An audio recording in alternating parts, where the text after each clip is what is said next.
창세기 12장 1절에서 3절까지만 읽을게요. 창세기 12장 1절에서 3절, 우리가 너무 잘 아는 말씀이거든요.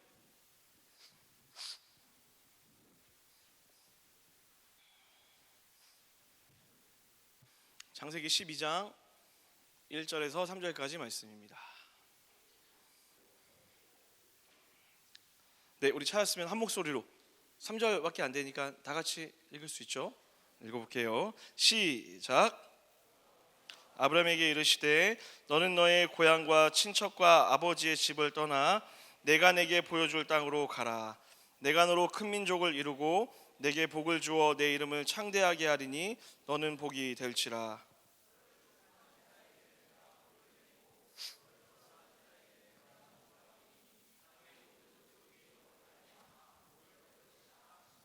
아멘. 우리 할렐루야 하면 아멘으로 한번 인사하겠습니다. 할렐루야. 네, 좋습니다. 우리 옆 사람 보고 한번 인사할까요? 감기 조심합시다.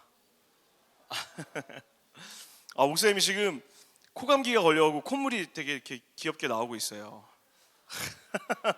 혹시 하다가 콧물 먹어도 좀 이해해주고, 내려오면은 그냥 이렇게 좀 자연스럽게 뭐 다 내 몸에서 나오는 거니까 좀 이해해주면 좋을 것 같아요. 혹시 헛소리를 하고 있네. 자, 혹시 시험기가 아닌 사람 한번 손 들어볼까요? 우리 한번 크게 한번 격려의 박수 한번 하겠습니다. 고생하고 있다고. 너무 고생 많습니다. 그리고 늘 축복하고 싶은 우리 취준생들, 또 우리 직장인들 크게 한번 격려의 박수 해주시면 좋겠어요. 네. 다들 너무 고생하고 있고요. 여러분, 지금 놀라운 사실은 12월이 이제 3주도 안 남았어요. 2019년이 지나고 목사님 옛날에 초등학교 때 2020년이 오면 망한다고 그랬었거든요. 네, 2020년이 오게 되었어요. 2020년이 이제 얼마 남지 않았습니다. 남은 한 해 여러분 하나님의 은혜가 여러분 삶을 지배했으면 좋겠고요. 막 하지 못한 것에 대한 후회를 가지고 이 시간을 보내는 것이 아니라 주셨던 감사를 좀 고백하고, 특별히 오게 될 2020년을 바라보면서 소망으로 좀 선포하면서 그 시간들을 기다렸으면 좋겠습니다. 특별히 이제 금요기도회는 다음 주가 종강이에요. 박수를 쳐야 될지 지금 어쩔지 모르겠네. 사실 목사님 설교는 다음 주였어요. 다음 주 여호와를 경외하는 것에 대해서 이제 얘기하고 막 이렇게 말씀 준비 다 해놨는데 갑자기 이제 오늘 이렇게 하게 됐습니다. 목사님도 여러 가지 좀 당황스럽고 그런 마음들이 있지만 그래도 하나님이 주신 또 때에 맞게 그 부르심에 따라 이동하는 거라 믿고 있고요. 또 그래서 오늘은 최대한 담백하게 여러분을 최대한 안 보려고 하고 있어요. 보지 않고 오늘 말씀 잘 전하고 또 같이 한번 기도하고 그렇게 돌아갔으면 좋겠습니다.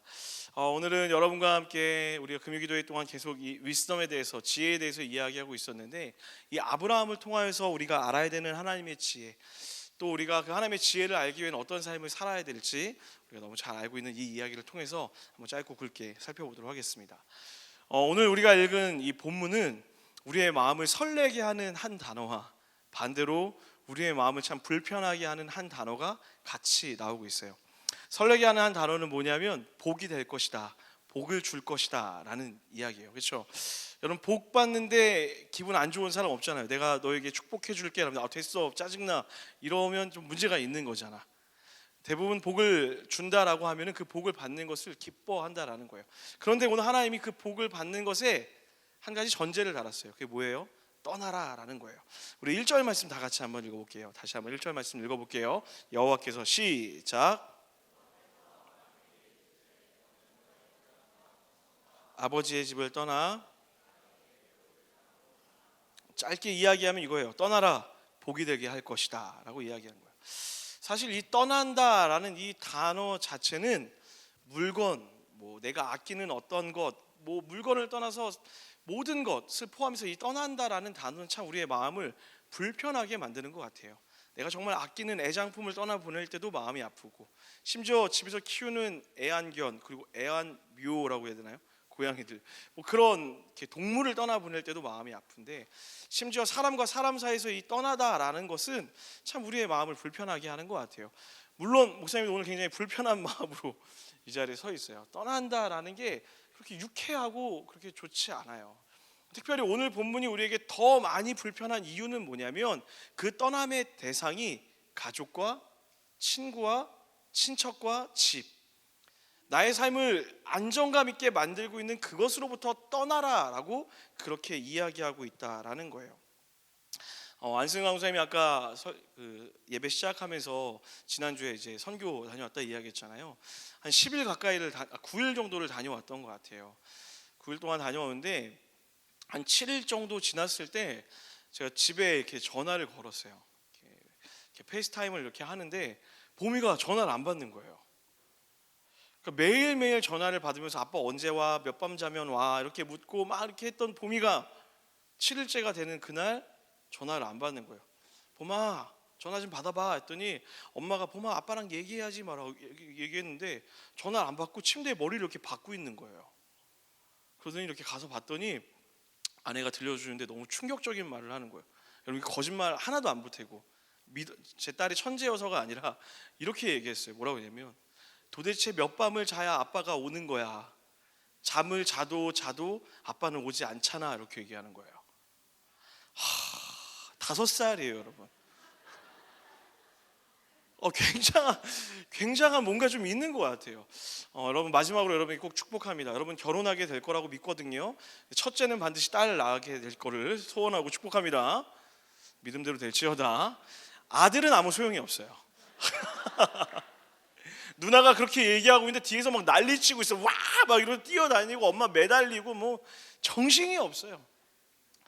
와 미치겠는 거예요. 제가 막 보미를 막 달랬어요. 그랬더니 보미가 그럼 몇 밤 자고 오는 건데 2밤만 더 자면 오는 거야 이렇게 얘기했더니 보미가 또 이러는 거예요. 그러면 2밤 자고 눈 뜨면 아빠가 내 옆에 있는 거야 이렇게 얘기하는 거예요. 많이 힘들었네요. 이렇게 팍팍한 얘들아. 너무 감동이 되는 거예요. 근데 그 다음 말을 안 했으면 좋은데 그 다음 말이 이렇게 얘기하더라고요. 아빠 약속한 선물은 산 거지 이렇게 얘기하더라고요. 나를 보고 싶었던 건지 모르겠어요. 어쨌든 저에게도 만약에 하나님께서 복을 받는 조건이 내가 복이 되는 조건이 가족을 떠나는 거라고 한다면 죄송합니다. 저는 쉽게 선택하지 못할 것 같아요. 여러분 어때요? 사실 우리가 마음이 참 불편한 이유 중에 하나는 마태복음이나 또 이 이야기를 들으면서 하나님이 뭔가 가족으로부터 우리를 떠나게 하는 것 같고 소중한 것으로부터 우리를 격리시키는 것 같고 그럴 때에만 마치 하나님의 뜻대로 사는 것처럼 느껴져서 그것이 불편하지 않으셨어요? 오늘 본문이 늘 우리에게 그랬다라는 거예요. 마치 가족을 떠나는 것이 복을 받는 조건인 것처럼 느껴졌기 때문에 그것이 우리에게 참 많은 불편함과 어려움을 가져왔다라는 거죠.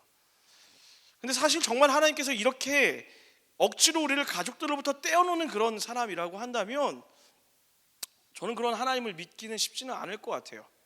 뭐 이런 말하기 좀 그렇지만 신천지와 다를 게 없잖아요. 가족들과 분리시키는 게 과연 하나님의 방법일까요? 여러분 어떻게 생각하세요? 정말 하나님은 가족과 친척, 나의 안정된 이것을 떠나고 났을 때에만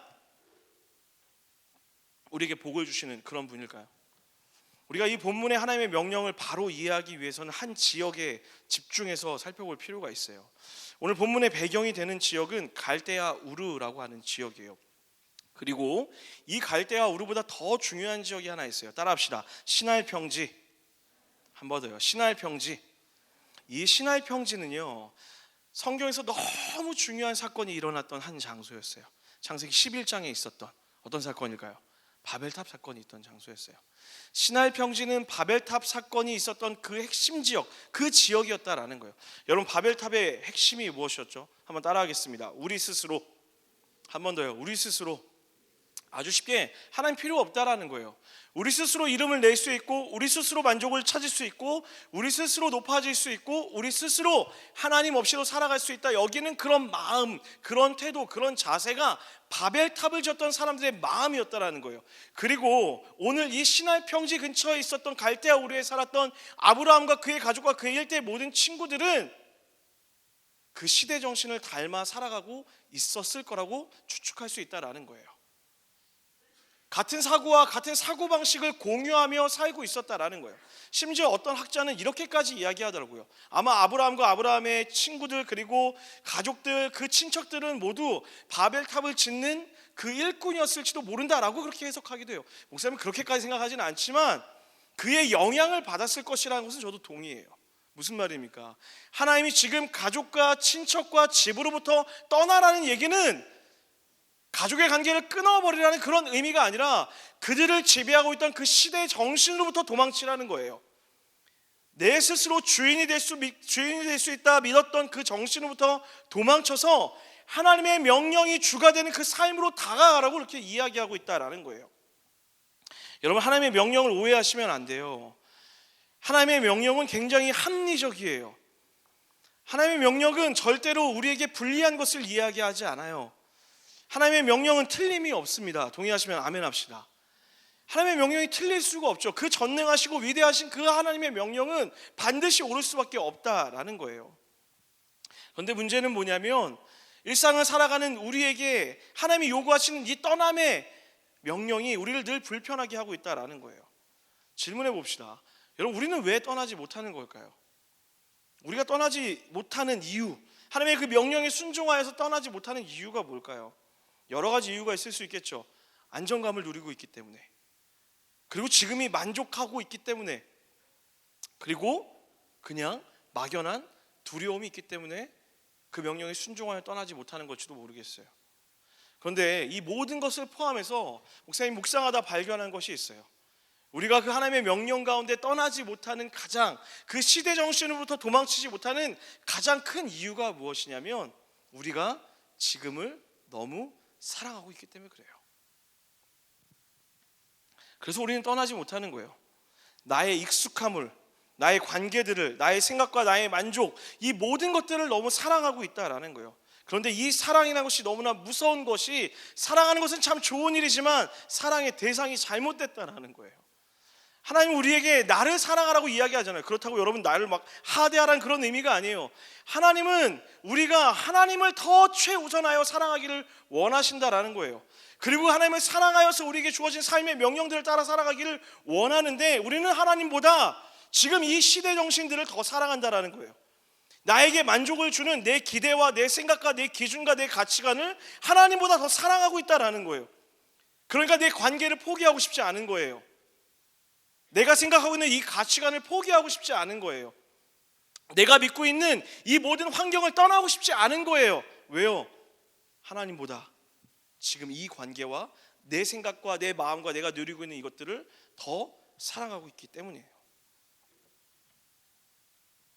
그래서 여러분, 정말 무서운 것은 이런 나 중심적인 사랑은 어느샌가 나도 모르는 사이에 하나님과 나 사이에 담을 쌓게 만들어요.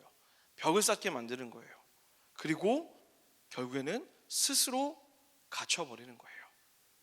단절되어 버리는 거예요.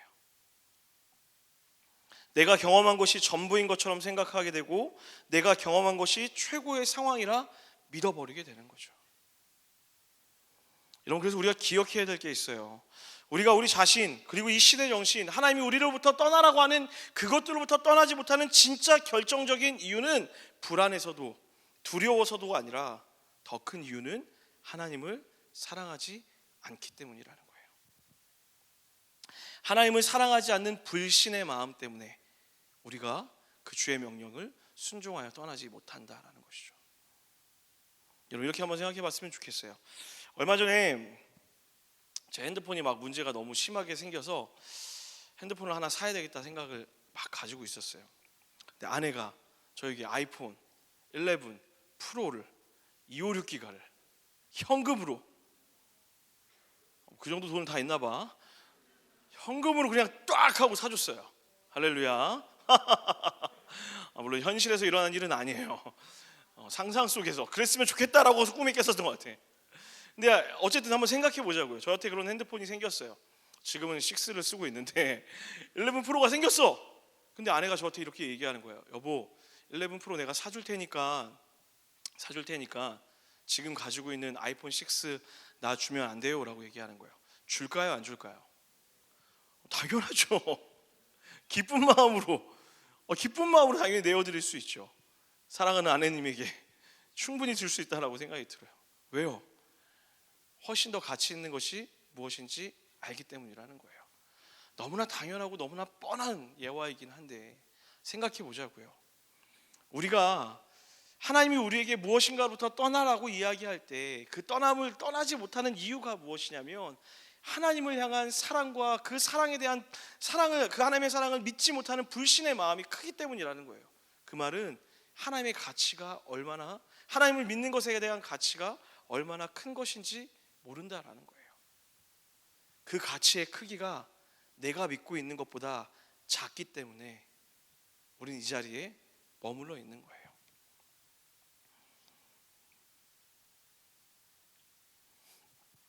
그래서 늘 여러분에게 물어요.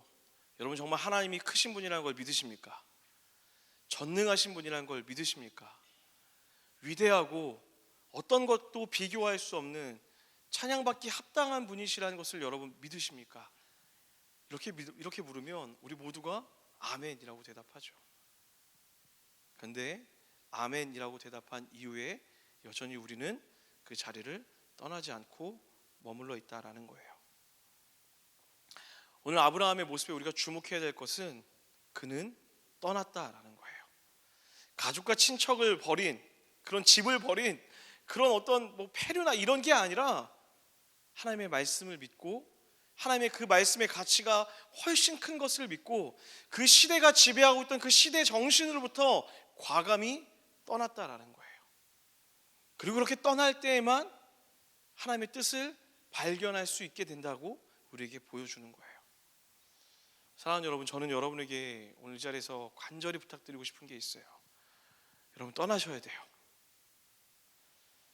여러분이 익숙하게 여기고 있던 죄의 문제들로부터, 여러분이 익숙하게 여기고 있던 세상의 가치관들로부터, 하나님이 아닌 다른 것들로부터, 하나님이 아니라고 이야기하는 그 수많은 것들로부터 여러분 떠나셔야 돼요.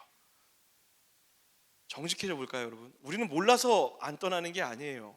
우리는 무엇이 잘못된지 무엇이 틀린지 잘 알고 있어요. 그런데 떠나지 않는 이유는 그것이 나에게 만족을 주고 있다라고 착각하고 믿고 있기 때문에 떠나지 않는다라는 거예요.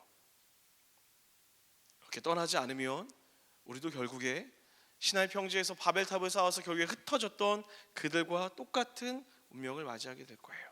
그러나 반대로 오늘 이 하나님의 말씀을 믿으시고 그 믿음의 발걸음을 떼어서 걸어가는 자들에게는 하나님의 뜻이 여러분 삶 가운데 충만하게 드러나게 될 거라는 거예요. 여러분, 그래서 오늘 말씀은 무엇을 떠나다라는 것에 초점을 맞춰볼 것이 아니라 무엇을 향해 가야 되는 것인가, 그것에 우리에게 초점을 맞춰 말씀을 봐야 돼요. 4절 한번 볼까요? 4절에 보면 아브라함이 명확하게 이렇게 이야기해요. 4절 다 같이 한번 읽어보겠습니다. 4절 읽어보겠습니다. 시작.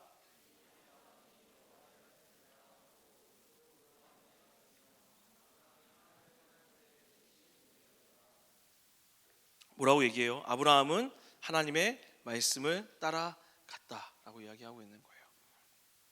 사랑하는 여러분, 하나님의 말씀을 쫓아 살아가시는 여러분과 제가 되기를 주의 완전히 축원합니다. 주의 말씀을 따라 살아갈 때 하나님이 그 두려움을 이겨내시고 그 안에서 하나님의 선명한 계획을 여러분 삶 가운데 보여주게 될 거라고 그렇게 믿어요.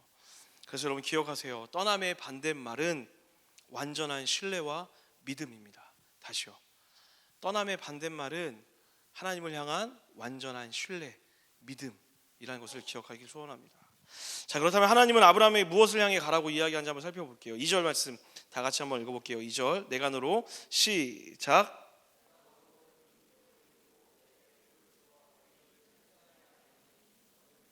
우리 한번 더 읽겠습니다. 시작.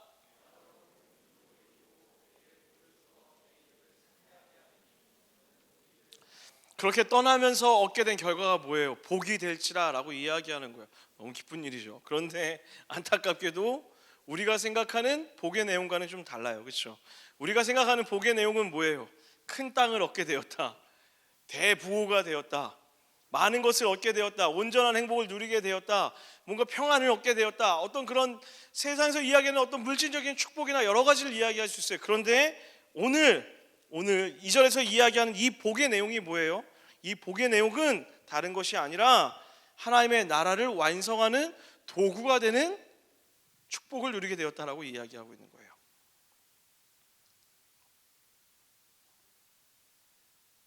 하나님이 지금 만드는 하나님의 나라, 하나님이 주인되어 하나님의 이름이 높아지는 삶, 하나님이 주인되어 세워주시는 나라, 하나님의 이름으로 창대하게 되는 그 공동체를 세우는 하나님 나라의 도구가 되어지는 복이 되었다라는 거예요. 되게 실망스럽죠? 아닌가요? 나만 그런가? 뭔가 주의 말씀대로 떠나게 되면 뭔가 우리 삶 가운데 세상과 비교할 수 없는 뭔가 큰 만족과 큰 즐거움과 뭔가 어마어마한 게 주어질 것이라는 것을 우리 모두가 기대한다라는 거예요. 그런데 오늘 이 하나님의 떠남의 명령의 축복은 무엇이냐면요, 하나님의 나라를 세우는 도구로서 사용되어지는 것, 이것이 복이다라고 이야기하는 거예요. 하나님의 나라가 세워지고 하나님의 뜻이 이루어지고 하나님의 모습들이, 하나님의 형상들이 선포되어지고 선언되어지는데 쓰여지며 살아가는 것, 이것이 복이다라고 이렇게 선언하고 이야기하고 있다라는 거예요. 다시 말해 아브라함에게 주셨던 이 축복은 한 사람을 위한 축복이 아니라 아브라함을 통하여서 하나님의 나라를 이루고자 하는 엄청난 하나님의 비전 가운데로 초청하는, 초대하는 하나님의 선언이고 선포고 초대였다라는 거예요. 우리가 잊고 사는 게 있어요. 하나님이 우리에게 복을 주신다라는 그런 개념을 단순히 나의 삶과 나의 어떤 만족과 나의 필요를 채우는 수준에서만 이해하는 경향들이 있다라는 거예요. 우리가 하나님을 믿으면서 바라는 게 뭐냐면, 기도하여서 내 모든 삶의 문제가 해결되어지고 내 모든 걱정이 해결되어지고 내가 세상에서 이야기하는 어떤 기준들을 충족하게 되는 것, 하나님을 믿는 자들이 더 세상보다 더 잘 되게 되는 것, 우리가 그것을 꿈꾸며 살아간다라는 거예요. 물론 저는 여러분을 위해 그렇게 많이 기도했어요. 어느 누구보다 여러분 인정받았으면 좋겠다라고 기도했었고, 앞으로도 그렇게 기도할 거고, 많은 복을 누렸으면 좋겠다라고 그렇게 기도할 거예요. 그런데 오늘 하나님은 우리에게 진짜 복이 무엇인지 명확하게 설명하고 있다는 거예요. 그 복만, 우리의 어떤 삶이 잘 되는 것으로만 끝나는 것이 아니라 우리의 삶을 통하여서 우리에게 주어진 이 땅 가운데 하나님의 나라를 확장하게 하는 도구로서 쓰임받는 축복을 우리에게 허락하고 있다는 거예요.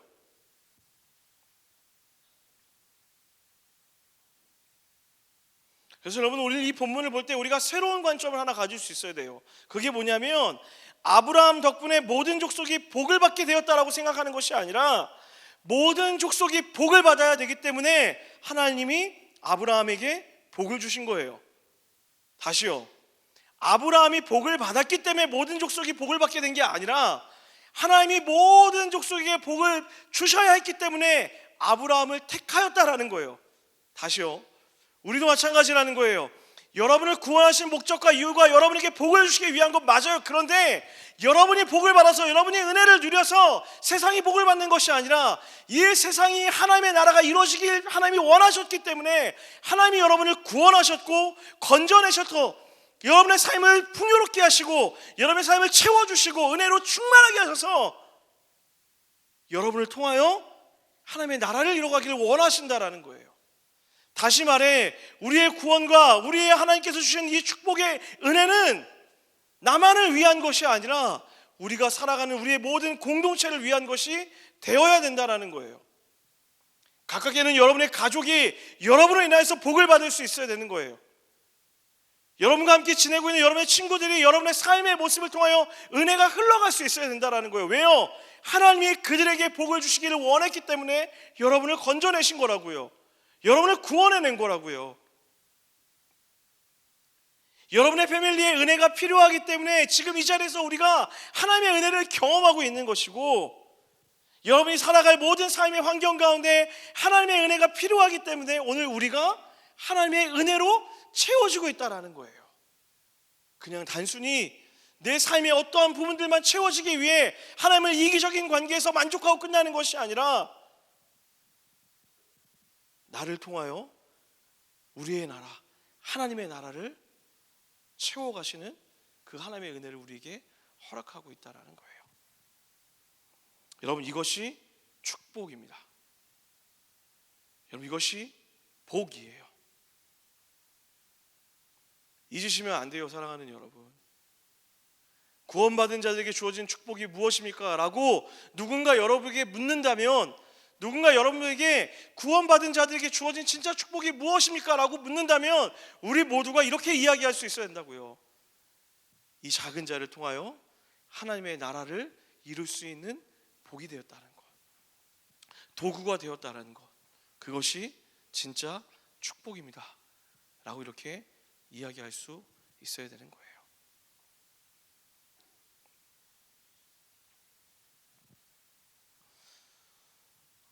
목사님이 2010년도 10월 달에 이렇게 비전누리에 처음 왔던 것 같아요. 벌써 이제 9년 된 것 같아요. 시간이 진짜 빠르죠. 내년이면 이제 딱 10년 차였는데 10년을 채우고 내가 떠나야 되겠다. 그래야 뭔가 좀 떳떳하지 않을까 이렇게 마음 먹고 나의 30대를 여기서 마무리해야 되겠다. 나이를 밝혀버렸네. 그런 마음을 가지고 있었어요. 그리고 이렇게 비전누리를 섬기면서 9년 동안 한결같이 다니엘 공동체에 있을 때도, 서렌더에 있을 때도, 디보션에 있을 때에도 다 해봤네. 어떤 베이스를 할 때여도, 그리고 담당 목사가 되어서 여러분과 5년의 시간을 보낼 때에도 이 한 가지 마음을 가지고 기도했던 것 같아요. 하나님, 저는 우리 사랑하는 비전누리 청년들이 진짜 복을 많이 받았으면 좋겠어요. 슬프지 않았으면 좋겠고, 세상이 기준을 요구하는 세상 가운데서 기준이 아니라 존재 자체로 인정받는 것이 무엇인지 좀 누렸으면 좋겠고, 하나님이 얼마나 우리를 사랑하시는지 충만하게 누렸으면 좋겠다라고 정말 많이 기도했던 것 같아요. 그리고 한순간도 빼놓지 않고 기도했던 제목이 바로 이거였어요. 하나님, 우리의 구원이 이기적이지 않았으면 좋겠습니다. 우리가 누리는 이 축복의 은혜가 이기적이지 않았으면 좋겠습니다. 내가 하나님께 받았던 이 회복의 은혜가, 내가 하나님께 받았던 이 구원의 은혜가, 내가 하나님께 받았던 이 감사의 고백들이 나에게만 머물러 있는 것이 아니라 하나님의 그 은혜가 필요했던 사람들, 하나님의 그 회복이 필요했던 사람들, 절망 가운데 허덕이고 있던 우리의 주변의 많은 영혼들, 청년의 시대에 소망이 없다라고 얘기했던 그 수많은 사람들에게 흘러갈 수 있는 그런 복을 우리 비전누리가 누렸으면 좋겠다라고 한결같이 기도했던 것 같아요. 마지막 금요기도를 준비하면서도 그래서 이 이야기를 하고 싶었어요.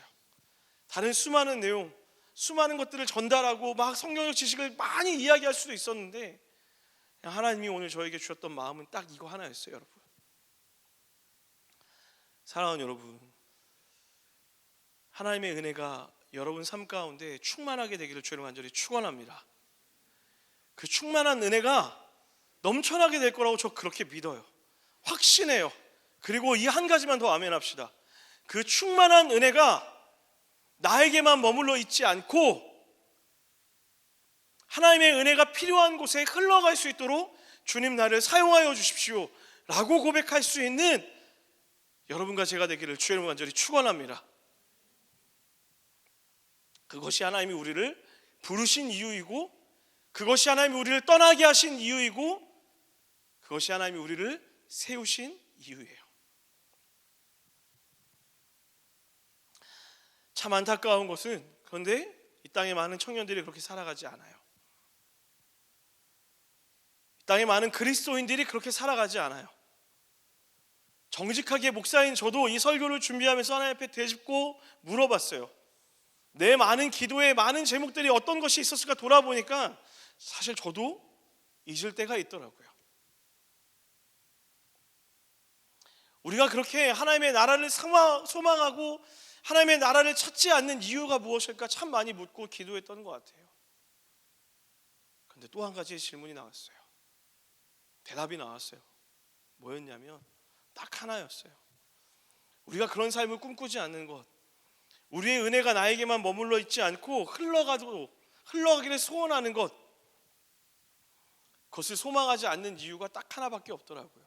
그것이 무엇이냐면 우리가 하나님을 진심으로 사랑하지 않기 때문이라는 것을 보게 돼요. 하나님을 정말 사랑한다면 하나님이 원하시는 일을 위해 우리의 삶을 드리고 하나님과 함께 살아가는 것이 마땅함에도 우리는 그렇게 살지 않는 거예요. 이렇게 다시 한번 생각해 봅시다. 반대로 제가 아이폰 프로를 이렇게 쓰고 있다고 한번 생각해 보세요. 아이폰 프로를 쓰고 있었는데 제 아내가 핸드폰이 고장 났어요. 실제로 있었던 일은 아니고, 근데 아내가 제 핸드폰을 이렇게 유심히 보는 거예요. 계속 보기만 해요. 말은 하지 않아요. 지켜만 보고 있어요. 제가 주머니에 이렇게 핸드폰을 집어넣었어요. 그때 아내가 제 주머니를 이렇게 막 뒤지는 거예요. 핸드폰을 이렇게 꺼내서 자꾸 만지작 거리는 거예요. 불안한 마음이 들 수 있죠. 이게 무슨 행동일까? 핸드폰에 기도하는 건 아닐 텐데 어떤 생각을 하고 있는 걸까? 두려울 수 있잖아요. 근데 아내가 마침내 이렇게 얘기하는 거예요. 여보, 이 핸드폰 나 줄 수 있어요? 라고 이렇게 묻는 거예요. 여러분, 제가 줄까요? 안 줄까요? 뭐야 이 반응은? 왜 고민하지? 당연히 주죠. 왜 되게 이상한 반응인데? 이런 반응일 줄 몰랐는데? 그동안 나의 이미지가 이런 이미지였나? 당연히 주죠. 투지를 쓰더라도 제 아내가 원한다면 제 불편함을 감수하더라도 저는 줄 수 있어요. 이유가 뭘까요? 정말 사랑하기 때문에 그래요. 정말 사랑하기 때문에 그렇다라는 거예요. 여러분, 하나님도 마찬가지예요. 하나님의 사랑을 우리는 갈구해요. 그런데 반대로 우리는 그렇게 열렬히 하나님을 사랑하지 않아요. 정직해져 봅시다. 하나님의 사랑을 내 안에 채워달라고 기도하지, 내가 하나님이 어제보다 오늘 더 사랑하게 해달라고 기도한 사람 있어요? 오늘보다 내일 더 하나님 사랑하고 싶다라고 기도한 사람 있냐고요. 그렇게 하나님을 사랑하지 않기 때문에 떠나지 못하는 거고요. 그렇게 하나님을 사랑하지 않기 때문에 하나님의 나라가 이루어지는 것이 우리에게 축복이라고 믿지 않는 거예요. 내가 정말 하나님을 어제보다 오늘 더 사랑하고 있고 오늘보다 내일 더 하나님을 사랑하길 소망하고 소원하는 마음이 있다면 하나님의 마음이 있는 곳에 내 마음과 내 모든 시간과 내 모든 것이 흘러가는 것이 당연하다라는 거예요. 다시 얘기해서 사랑하는 여러분, 우리가 하나님을 정말 사랑할 때에만 하나님이 이야기하시는 그 온전한 축복을 누리며 살아갈 수 있게 될 거예요.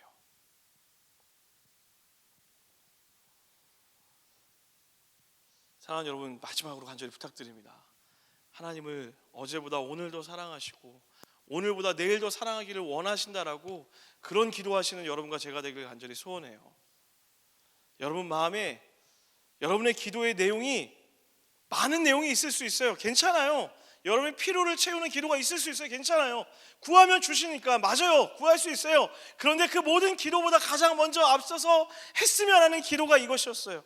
하나님 사랑하기 원합니다. 내 온 마음과 정성과 뜻을 다하여서 하나님 사랑하게 하여 주십시오. 어제보다 오늘 더 하나님 사랑하게 하시고 오늘보다 내일 더 하나님의 사랑에 대한 그 마음이 깊어져서 하나님을 사랑하는 그 마음 때문에 하나님이 원하시는 일에 내 삶을 드려 살아가기를 원한다라고 그렇게 기도했으면 좋겠어요. 그렇게 하나님을 사랑하면 우리가 이 시대의 부름으로부터 떠나는 것들, 우리의 익숙함과 우리의 죄된 본성과 우리의 그 악한 것들과 떠나지 못했던 그 수많은 것들로부터 떠날 수 있게 될 거예요. 그리고 떠날 뿐만 아니라 하나님의 약속대로 떠난 우리의 삶을 통하여서 많은 자들에게 하나님의 은혜가 흘러가게 될 것이고 그들이 하나님을 보게 될 것이에요. 사랑하는 비전 누리시죠 여러분, 저는 여러분과 그렇게 살아가기를 결단하려고 합니다. 물론 오늘은 마지막이 아니에요. 주일이 있으니까 주일도 이렇게 얘기할 거예요. 앞으로 3일 동안 오늘 그리고 내일 주일도 마찬가지로 여러분에게 그렇게 얘기할 거예요. 동일하게 하나님 사랑하자고. 그 하나님 사랑하는 것이 우리 신앙의 전부입니다. 그 하나님을 진심으로 사랑하는 것이 우리 신앙의 모든 거예요. 다른 거 없어요 여러분. 내 마음과 정성을 다해서 하나님만을 미치도록 사랑할 때에 우리는 진짜 그리스도인이 되어 살아갈 수 있을 것이고 그러할 때에만 하나님이 이야기하셨던 수많은 복들을 누리며 살아가게 될 거예요. 이 자리에 앉아있는 우리 모두가 그 하나님의 사랑을 누리기를 간절히 소원해요. 그래서 각자의 자리에서 언젠가 또 만나게 될 때 이런 고백들이 있었으면 좋겠어요. 하나님을 사랑하여서 이런 삶을 살게 되었다고. 하나님을 사랑하기 때문에 내가 이것으로부터 떠날 수 있었고 하나님을 사랑하기 때문에 내가 하나님의 나라를 소망할 수 있게 되었다고. 하나님 나라를 사랑하게 되었다라고 그렇게 고백하는 은혜가 여기 앉아있는 우리 모두에게 주어지기를 주님 간절히 축원합니다. 할렐루야. 말씀 마무리할게요. 우리 다 같이 1절부터 3절까지 말씀 한 번만 더 읽어보면서 말씀 마무리했으면 좋겠어요. 우리 12장 1절에 3절까지 말씀 한번 다 같이 한번 읽어보도록 하겠습니다. 자, 폈나요?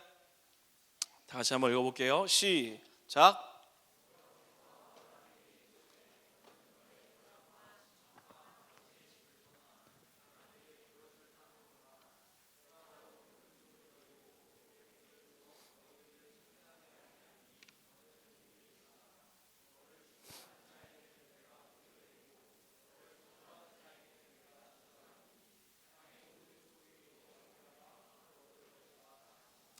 이 삶이 여러분의 삶이 될 줄 믿습니다. 할렐루야. 이 삶이 여러분의 삶이 될 줄 믿습니다. 할렐루야. 이 삶의 축복이 여러분을 가득 채우고 그로 인하여서 하나님이 우리 삶이 주인 되었다고 고백하는 은혜가 있었으면 좋겠어요. 이번 한 주 목사님이 금요기도회를 준비하면서 묵상했던 찬양곡이 있어요. 가사가 이렇습니다. 오주님, 당신은 내 삶 구석구석까지 감찰하시며 나를 응원하시는 분, 내 길을 밝혀서 영원한 생명의 길로 인도하시며 나를 격려하시는 분, 크고 작은 갈등을 겪곤 하지만 항상 결국 나는 당신을 선택합니다. 나의 유일한 고백의 대상은 오직 아름다운 하나님 당신뿐입니다. 나의 유일한 고백의 대상은 오직 아름다운 하나님 당신뿐입니다. 오늘 말씀의 적용 찬양이 이 찬양이었으면 좋겠다라고 생각이 들어요. 하나님을 사랑하는 자들만이 고백할 수 있는 찬양이에요. 하나님을 진심으로 사랑하는 자들만이 이렇게 고백할 수 있을 것 같아요. 다시 한번 이 가사를 잘 들어보셨으면 좋겠어요. 주님, 당신은 내 삶 구석구석까지 감찰하시며 나를 응원하시는 분이십니다. 내 길을 밝혀서 영원한 생명의 길로 인도하시며 나를 격려해 주시는 분입니다. 내 삶에 크고 작은 갈등을 겪곤 하지만 항상 나는 결국 당신을 선택합니다. 나의 유일한 고백의 대상은 오직 아름다운 당신뿐입니다. 나의 유일한 고백의 대상은 오직 아름다운 하나님 당신뿐입니다. 이 고백이 여러분의 고백이 되었으면 좋겠어요. 사실 설교를 맞춰야 되는데 맞춰지지가 않아서 더 이야기하고 싶고,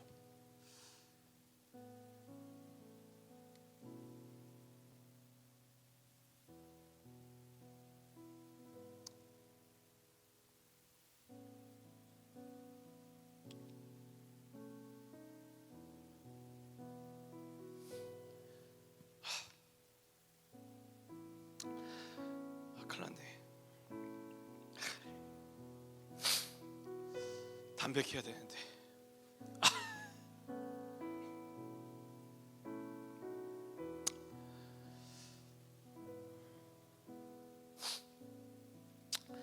우리 하나님 열심히 사랑합시다, 여러분.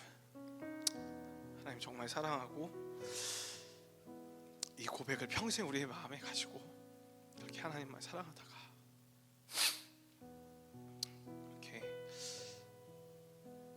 그렇게 합시다. 미안합니다. 우리 이 찬양 같이 한번 고백할까요? 이 찬양 고백하고 같이 기도했으면 좋겠습니다.